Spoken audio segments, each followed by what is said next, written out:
একটা গ্রামে পণ্ডিত রতন প্রসাদ থাকতেন। ওনার পরিবারে ওনার স্ত্রী আশা আর ওনার 10 বছরের ছেলে রমন থাকতো। রতন প্রসাদের পরিবার আর ও নিজেও গণেশ ভগবানের অনেক বড় ভক্ত ছিলেন, কিন্তু তাদের আর্থিক স্থিতি খুবই খারাপ ছিল। একদিন পণ্ডিত রতন প্রসাদ মন্দির থেকে বাড়ি যাচ্ছিলেন। তক্ষুনি গ্রামের প্রধান, যিনি একজন খুব বাজে স্বভাবের ব্যক্তি ছিলেন, ওনার রাস্তা আটকে দাঁড়িয়ে পড়েন। আরে কি খবর পুরুত মশাই, সবকিছু ঠিকঠাক তো? গণেশ দেবতার কৃপায় সব ঠিক আছে। আর আপনি বলুন না, আপনি কেমন আছেন? আরে তুমি আর তোমার পরিবার অনেক বছর ধরে গণেশ দেবতার ভক্ত, কিন্তু আজ অব্দি তোমাদের উপরে গণেশ দেবতার কৃপা হয়নি।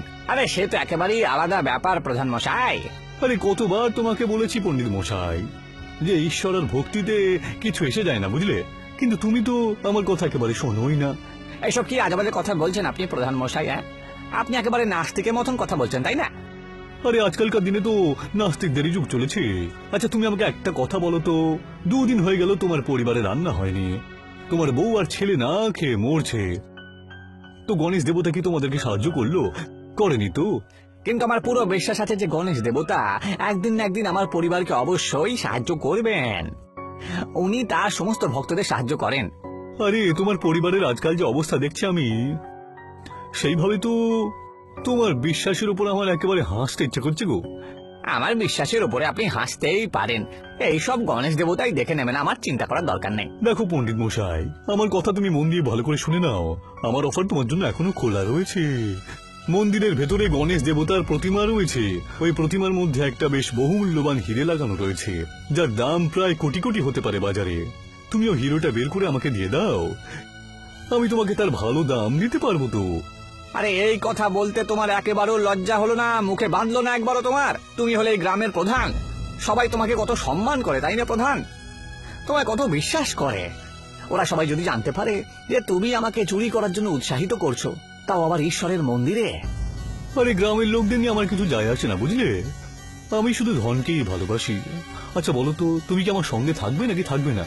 সেটা কোনো মতেই সম্ভব নয় প্রধান মশাই। ভেবে দেখো পণ্ডিত মশাই, কয়েকদিন পরে গণেশ চতুর্থীর উৎসব আসতে চলেছে। সেই দিন গণেশজিকে ভোগ চড়াতে হয়, আর তুমি প্রতি বছর মন্দিরে গণেশ দেবতার জন্য মোদকের ভোগ দাও। আমি তোমার এমন অবস্থা করে দেব যে তোমার কাছে মোদক তৈরি করার জন্য ধন থাকবে না, বুঝেছো? তুমি এই কথাটা কখনো বুঝবে না প্রধান মশাই, যে ঈশ্বর ভোগের জন্য নয়, ভালো কর্মে প্রসন্ন হয়। এইটুকু বলে রতন প্রসাদ নিজের বাড়ির দিকে এগিয়ে যান, আর প্রধান রাগের চোটে রতন প্রসাদকে যেতে যেতে দেখছিলেন। কিছুক্ষণের মধ্যেই প্রধানের 2জন সাথী অভিমন্যু আর অনিরুদ্ধ এসে প্রধানকে বলে, আরে কি হলো প্রধান মশাই? ওই পুরুত মশাই রাজি হলো নাকি হলো না? আরে আমি অনেক রকমের লোভ দিয়ে দেখেছি ওকে, কিন্তু সে তো একেবারেই নিজের সিদ্ধান্ত থেকে নড়ছে না। কিন্তু আমি এটা বুঝতে পারি না যে গণেশের প্রতিমা থেকে ও হিরেটা আমরা কেন চুরি করছি না। আরে গণেশের প্রতিমাটা মন্দিরের একটা ঘরে রাখা রয়েছে, আর সেই ঘরের চাবিটা রতন প্রসাদের ঘরে রয়েছে। যদি তোমরা 2জন ওই ঘরের তালা ভাঙার একবার চুরি করার চেষ্টাও করো না, তাহলে রতন প্রসাদ গ্রামে সবার সামনে আমাদের মুখটা খুলে দেবে, বুঝতে পেরেছো? আর এটা হলো আস্থার ব্যাপার। গ্রামের লোকেরা লাঠি ডান্ডা নিয়ে এসে আমাদের পিটিয়ে একেবারে প্রাণে মেরে ফেলবে। তাহলে কি আমরা এইভাবে হাতে হাত গুটিয়ে বসে থাকবো? কি বলুন তো, এত কষ্ট করে একজন বিদেশি ব্যাপারী আপনার কাছে নিয়ে এসেছিলাম। আরে চিন্তা করো না তুমি একদম, আমার মাথায় কিছু রয়েছে। গণেশ চতুর্থী তো আর মাত্র কয়েকদিন পরেই রয়েছে, তাই না? আপনি কি করবেন বলুন তো? এই পণ্ডিতের ভক্তিটাকে ওর ভেতর থেকে একেবারে বের করে নিয়ে চলে আসবো। দেখি ওকে গণেশ দেবতা সাহায্য করে নাকি না। অন্যদিকে রতন প্রসাদ নিজের বাড়িতে যান। উনি দেখতে পান যে ওনার স্ত্রী আর পুত্র গণেশ ভগবানের ফটোর সামনে দাঁড়িয়ে পুজো করছিলেন। এটা দেখে রতন প্রসাদের চোখে জল চলে আসে। নিজের বরের চোখে জল দেখে আশা ওনার কাছে এসে বলে, কি হয়েছে গো, আজ তুমি একটু অস্থির লাগছে? আমি এর আগে তোমার চোখে জল কখনো দেখিনি। আরে তোমাকে এখন কি বলি বলো তো আশা, আজকালকার দিনের অবস্থা খুবই খারাপ গো। আমি কিছু বুঝতে পারলাম না গো। গ্রামের প্রধানের সাথে দেখা হয়েছিল, আর আমাকে নিয়ে মস্করা করছিল। বলছিল যে তোমার পরিবার গণেশ দেবতার এত বড় ভক্ত, তাও 2 দিন ধরে না খেতে পেয়ে মরছে। গ্রামের প্রধানকে কে না জানে? তুমিও কার কথায় চলে এলে গো? গ্রামের সমস্ত লোকেরা জানে যে প্রধান এক নম্বরে বাজে ব্যবহারের লোক। আর কিছু লোকেরা তো এটাও বলে যে উনি নাস্তিকও বটে, উনি তো ভগবানের উপরেও বিশ্বাস করেন না। আর যে ভগবানের উপর বিশ্বাস করে না সে আপনাকে কি বুঝবে? তোমার এই কথাগুলো শুনি আমার মধ্যে শক্তি চলে আসে, আর পরিস্থিতির সাথে লড়াই করার জন্য সাহসও আমি পেয়ে যাই। বুঝতে পেরেছো তুমি? তক্ষুনি রতন প্রসাদের কাছে ওনার পুত্র রমন দৌড়ে দৌড়ে এসে বলে, বাবা, গণেশ চতুর্থীর উৎসব আসছে, আমি এইবার গণেশ ভগবানকে আনবো আর ঘি দিয়ে বানানো মোদক প্রসাদে দেব। রমনের কথা শুনে রতন প্রসাদের চোখে আবার জল চলে আসে। উনি নিজের স্ত্রীর দিকে তাকিয়ে বলেন, আরে এই ব্যাপারটা নিয়ে তো আমি খুব চিন্তায় পড়ে রয়েছি আশা, যে আমাদের আর্থিক অবস্থা এত খারাপ হয়েছে যে কি এরকম খারাপ অবস্থায় আমি এই বছরে আমি কি করে গণেশ চতুর্থীতে গণেশের জন্য মোদকের ভোগ দিতে পারবো নাকি পারবো না। চিন্তা করো না গো, ততদিনের মধ্যে কোনো না কোনো উপায় বেরিয়ে আসবে। এই মুহূর্তে তোমরা দুজন না খেতে পেরোছো, প্রায় 2 দিন হলো। মন্দিরে যা প্রসাদ আসে সেই প্রসাদগুলোকে আমি আরো গরিবদেরকে দিয়ে দিই, কিন্তু গণেশ দেবতার কি যে লীলা কে জানে যে আমার পরিবারই না খেয়ে রয়েছে। নিজের মুখ দিয়ে এই ধরনের কথা বলো না, বিশ্বাসটাকে দুর্বল হতে দিও না। আশা এইটুকু বলেই ছিল যে তক্ষুনি রতন প্রসাদের দরজায় কেউ ধাক্কা মারতে শুরু করে। রতন প্রসাদ যেই মাত্র দরজা খুলল, একজন ব্যক্তি হাতে থালা নিয়ে দাঁড়িয়েছিল। কে গো তুমি? তোমাকে তো এই গ্রামে কখনো আমি আগে দেখিনি। আগে আপনি একদম ঠিক কথাই বলেছেন, আমি এই গ্রামে থাকি না তো। আসলে ব্যাপারটা হলো যে আমি সুখিয়া কাকার দূর সম্পর্কের আত্মীয়। সুখিয়া কাকা আজকে কয়েকজনকে ভোজ দিয়েছে আর কি।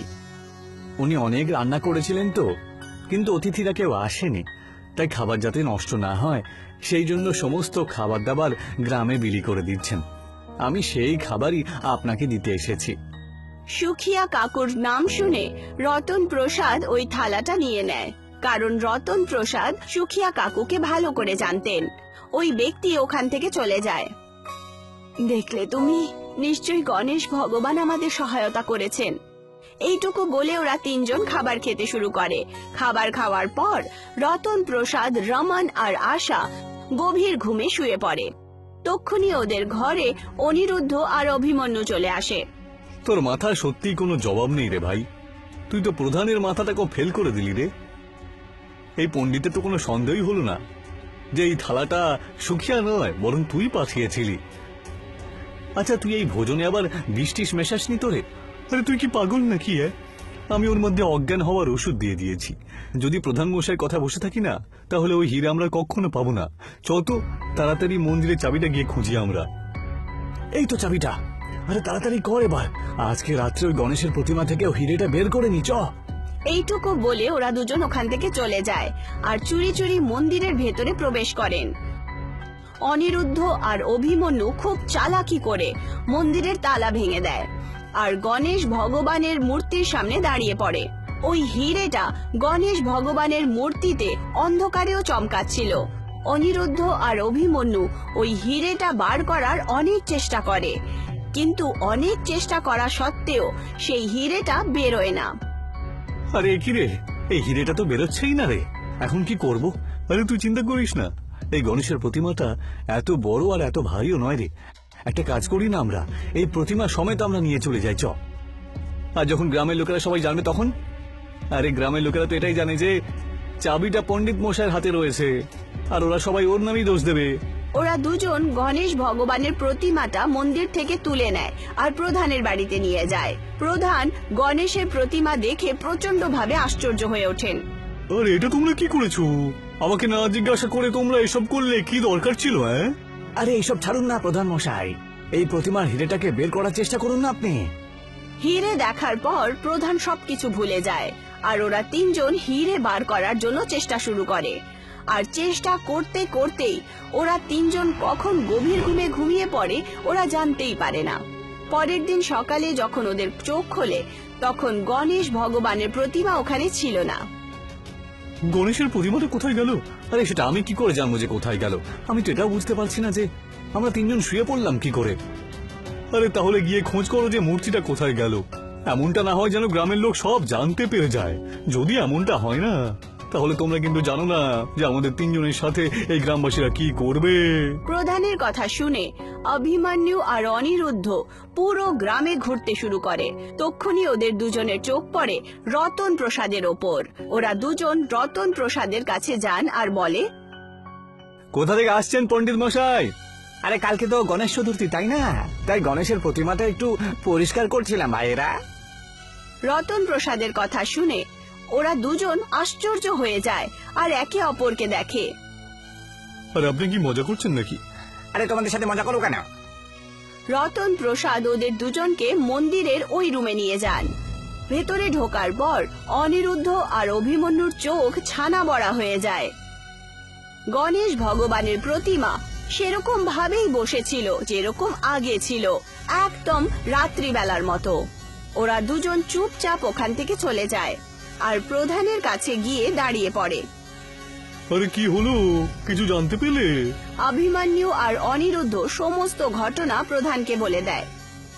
এই সব কিছু রতন প্রসাদই করেছে, বুঝলে? যাও গিয়ে আজকে রাত্রে রতন প্রসাদের ঘর থেকে সমস্ত জিনিস চুরি করে নিয়ে এসো। দেখি তো সকালের মধ্যে গণেশ প্রতিমার সামনে ও কি করে মোদকের প্রসাদ পুজো দিতে পারে। অন্যদিকে আশা গুল্লক থেকে বার করে পয়সা গুনছিল।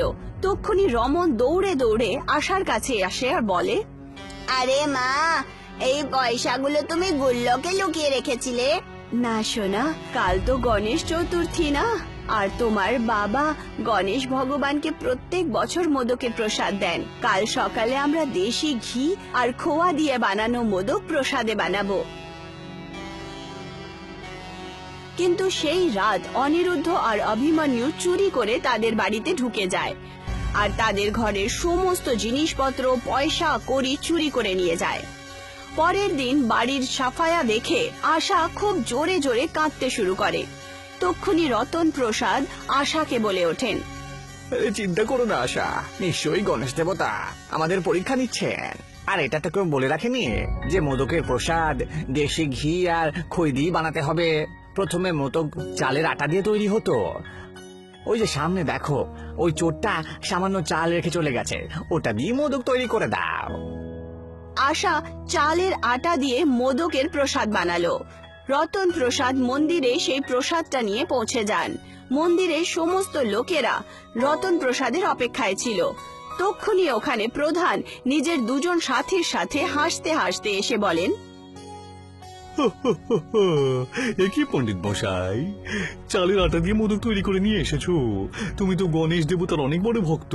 আরে তুমি তো দেশি ঘি আর খই দিয়ে মোদকের প্রসাদ তৈরি করা উচিত গণেশ দেবতার জন্য।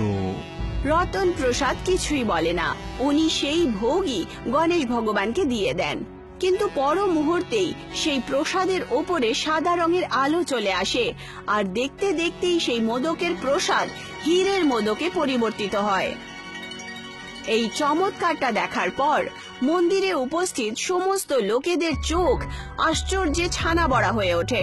কিছুক্ষণের মধ্যেই ওই গণেশ ভগবানের প্রতিমা থেকে সাদা রঙের আলো বেরিয়ে আসে আর সেই গণেশ ভগবানের প্রতিমা আসল গণেশ ভগবানে পরিবর্তিত হয়। লোকেদের সামনে সাক্ষাৎ গণেশ ভগবান দাঁড়িয়েছিলেন, যিনি হাসতে হাসতে রতন প্রসাদকে দেখছিলেন। তুমি সত্যিই আমার আসল ভক্ত রতন প্রসাদ। তুমি উচিত কথাই বলেছিলে। আমি ভালো কর্মেই প্রসন্ন হই। আমি তোমার ভোগ গ্রহণ করে নিয়েছি আর আমার তরফ থেকে এই হীরের মোদকগুলো তোমার পরিবারের জন্য ছোট্ট উপহার। এইটুকু বলে গণেশ ভগবান রাগের চোখে প্রধান, অনিরুদ্ধ আর অভিমন্যুর দিকে দেখে বলেন, চমৎকার দেখার পরেও তুমি তোমার অন্ধ বিশ্বাসের উপরে মনোযোগী রয়েছ। প্রধান, অনিরুদ্ধ আর অভিমন্যু গণেশ ভগবানের পায়ে পড়ে যায়। আমায় ক্ষমা করে দিন গণেশ দেবতা। আজকে গণেশ চতুর্থী, সেই জন্য আমি তোমায় ক্ষমা করে দিচ্ছি। কিন্তু মনে রেখো, এরপর থেকে আর কোনো ভুল করো না। গণেশ ভগবান ওখান থেকে উধাও হয়ে যান আর আবার প্রতিমায় পরিবর্তিত হন। সেই দিনের পর থেকে প্রধান, অভিমন্যু আর অনিরুদ্ধ পুরোপুরিভাবে বদলে যায়।